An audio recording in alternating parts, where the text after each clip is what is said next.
keellaa karaarra tarreessanii jechuun uummata kana. Keellaan dachii rabbii balleessee khalaas qaraxuma qofatti ol deebi'e jechuun manni khasaaraa biraa keessatti ol deebi'e. Uummata iduu sanatti gartee jireenya ulfaataa kana daddagalchee dhiibaa jiru ammaas lubbuu isaanii karaarratti balleessuun takka jettee jalqabde jechuudha. Kana hundarra garuu kan isin ajaa'ibsiisu dhiibbaan jabduun akkanatti deemaa jirtu kun amata 80 mootummaan kun aangoo qabatee deemaa jirtu kuni wanti isin deemaa jirtu jimaadha. Jimaan ammoo madda galii gartee jireenya uummata baa Oromiyaati. Jimaa irratti dhiibbaa kana hoggaa oofte kallattiidhaan eenyurratti miidhaa gaggeessaa jirta uummata baa Oromiyaa irra jiru kana guutuudha afaan qabdee beeksisaa jirta jechuudha. Dubaas keessatti wanti ani taa'ajjabe hanga ammaatti bakki namni keenya jiruu fi miidhaan hawaasa keenya irra jirtu hangamta akka isin addaan fagoo taatee nu badde. Gaafa duraanii hoggaa gartee rakkoon hongeedhaan mudatte wallaahi xarafa gartee harargee lamaanitti namni akka waan gandi isaanii beelawetti walii hadoodee walii dirmatee sagalee walii tahee akkasitti rakkoo san keessa ol dabarsa. Amma namni silaawaa beeku hundinuu achi deebi'eeti gosaa fi gooxitti galee qabsoon inni godhu maarree xiyyaa tuqame, ganda xiyyaa tuqame, gosa xiyyaa tuqame, jilba xiyyaa cabe, ibidda xiyyaa balbale kanarra jira namni. Qabsaawaa gosaati. Hayyoonni silaa gartee namni silaa xiqqoo wahii beekan ummata kana walitti qaban ummata kana rakkoo tana keessaa wali qabanii falatti barbaadan jettee ati yaadduu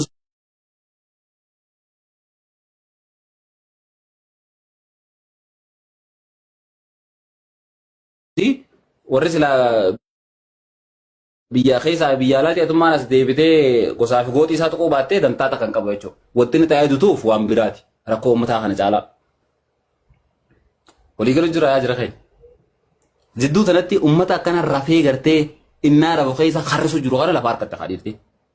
Akkama gootu duboo nama tokko bar nama innaa rafu keessa gartee hojii harrisu ol seentee biraa fudhachuun barsumaa hundi bitu akkasuma. Ummata ifi diina walitti ta'ee gartee gamaa gaman afirraa ol eegu jiru kana dhiyeetti lafatti harkattee muka hedduu cabsu eegalte jechuudha. Jeelee akkumaan gartee itti rakkoo tana irraa dubbattee amma falatti barbaaddu numaa wanni dhabamte. Asiin mootummaa qofa itti beeka mootummaa irratti deebistee mootummaa irra dhiibbaa godhuufis ummataatiitu akka rakkoon san uumamtu haala mijjeessa hoggaa gad deebitee laaltu. Akkasuma akkasii miti. Eebara wantoonni tokko tokko gartee miidiyaa gubbaa irratti yoo dubbatte gaarii mitiif malee wantoota hedduutu jiraachuu akka rakkoon tun uumamtu sababa gurguddaa kan ta'an kan haala kana mijjeessan jalqabumarraa kaase. Amma kun erga rakkoon gadaa dabarte booda mee yoo xiqqollee taatu damillee ta'uu baattu yoo daf taate waanuma juufi bakka jirru iyyaa jira. Lubbuun namaa dilli gartee amma karaa hawaasni irratti baatisan wallaahi wabillaahi osoo gartee harargee ta'uu baattee iddoowwan biraa taate dhiibbaan isiin mootummaa irratti qabdu akka malee guddaa. Tananii amantan moo amantan? Uummanni tolee jira, uummanni waa takka quban qabu, uummanni karaa biraa sirbuu jira. Jidduu tanatti gartee waan inni gartee nyaataaf bilcheeffatee lafa kaa'atee yoo ta'u nyaatellee namni daakuu siin jiru. Tasan bira dabartee ammoo hoggansa gartee uummata kanan gitne hoggansa uummataa gadii barre hoggansi yeroo hundaa'uu namni uummata kana liid godhu namni nama gaggeessu nama gartee yaadaaf istiraateejiidhaan illee uummata san irra fooyya'aa uummata san caalu ta'uu qabu malee nama uummata sanii gadii ta'uu qabu. Namoota gartee yaadaa fi tartiibaaf hundaa'uu uummataa gadii kamna barnootaa qalama qabatee dhaqee gartee akkamatti attendaansii guutee deddeebi'aa ture fuudhanii aangoo irra tarreessan.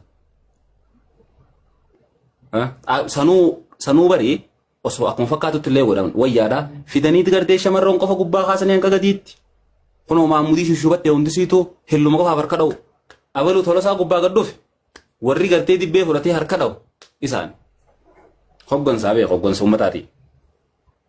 Tajaajilirraa ol guddattulleen kan gartee gama jalaarraa ol guddattu jechuun waajjiroota xiqqaarratti jirtulleen tanuma akkasiitu jalaa oomishamu jira.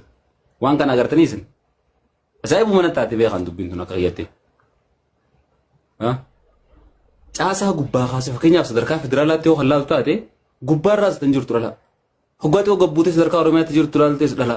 Hoggaa gasiitee wanti uummata bulchaa gabbuutee dhaltees dhala. Kaantiboota magaalaa hoggaa dhaltees dhala. Maali dhalaan dilla kun? Eebar amma hoggaa kana jiru saalaatu rakkoo tana uumee jechaan jirudha. Akkasitti adda baafadha. Saalaatu rakkoo qabaa saalaan dhalaa ta'uudhaatu rakkoo tana uumee jechaan jiru.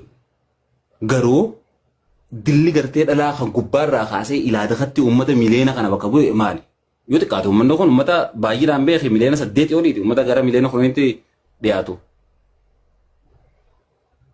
Sababnummaan gartee fuudhanii gubbaa kaasee ilaa gaditti dhalaa qofarra gattarrisaniif maali? Wanti tun gaafii isinitti hin taane jira kai. Taaptaap godha Ameerikaan. Koppiiliin killee godha. Bar gaafuma namni gartee ilmi namaa if gaafachuu qabuun ifiin gaafachaa jira bara isinillee akka if gaafattaniif wanti dubbachaa jiruu fi akka isin hundatti gartee tun gaafii taate shakkii qabaaddeeti miti. Gubbaa kaasee hanga jalaatti guututti dhalaa uummata kana bakka karaa moo fuudhee uummata kana. Fakkeenyaaf guddinoota Oromiyaa ilaali. Wallagga dhalaa noonu dhalaa miti. Jimma kottu dhalaa miti. Shawaa tana keessa kottu wanti dhalaa fakkaatan jirtu. Ifin barsanii miti jirana. Fakkeenyaaf amma naannoo Hararii itti aantuun pirezidaantiidha namni